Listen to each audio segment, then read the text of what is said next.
Let's talk about onboarding.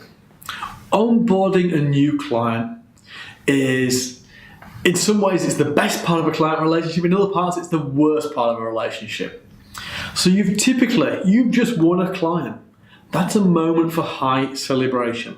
That's a win. You now have to onboard that client and get their pay-per-click campaign live. Turn it from a win into an actual client paying for a service that you're delivering. And the steps to go through in between those two and the way they are handled can make or break the relationship you have with that client. Think about it. They have just chosen to give you a reasonable and hopefully substantial sum of money, but they don't yet know you very well. It's a new relationship. Trust levels are relatively low. The way you handle the period between receiving their money, agreeing to become a client, signing a contract and going live can set the tone for the rest of the relationship. It's important that we build trust as fast as possible. So how do we do it? First of all, be confident, be authoritative, be clear during the onboarding process.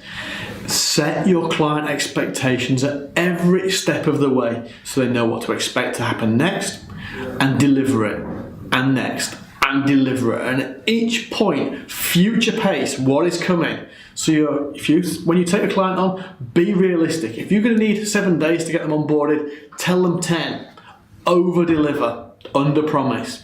Tell them it's going to take 10 days. By day 3 we'll have done this. Then we need to do that. And then we do the next step. But set them up so they understand the communication.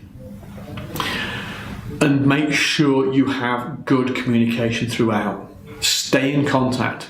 Do not fall into the trap of going into radio silence with your client during onboarding. Just because things are progressing to plan that you know, your client doesn't know that. They might not know what your internal processes or the processes of your white label service provider are. If you're using a white label service provider, they will have steps to go through to get that client on board and live. Your client won't know that, so make sure you stay in contact with them throughout. Liaise with your white label partner to make sure that you understand where they are, what's coming next.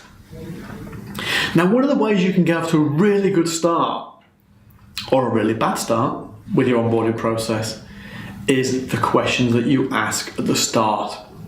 When you win that client, you're going to need to ask a lot of questions to get all the information you need to set up their pay-per-click campaign. For example, things like their AdWords customer ID, the budget, the product and things, service they want to sell, the geographic targeting, times of day they want to run ads, when they answer phones. All these things and many, many more are critical. So always make sure that you have an onboarding checklist, you have a form that you work through with your client, that you have a common agreement of what you are going to be doing for them up front. And don't forget, make sure that your form or your process, your checklist, at least has all the things that your white label partner is going to ask of you. Because if your form has one set of questions and your white label provider has another, you're going to have to go back a second time and ask more questions and get more clarifications. That doesn't build trust because it looks like you missed things. So make sure that your two forms, your two processes with yours and your white label provider are in sync from day one. So start in sync with good quality questions. Set good quality expectations. Be cautious, under promise. Communicate regularly and communicate with authority and future pace, and you will have a great onboarding experience, and that can build a really solid foundation for a brilliant ongoing client relationship.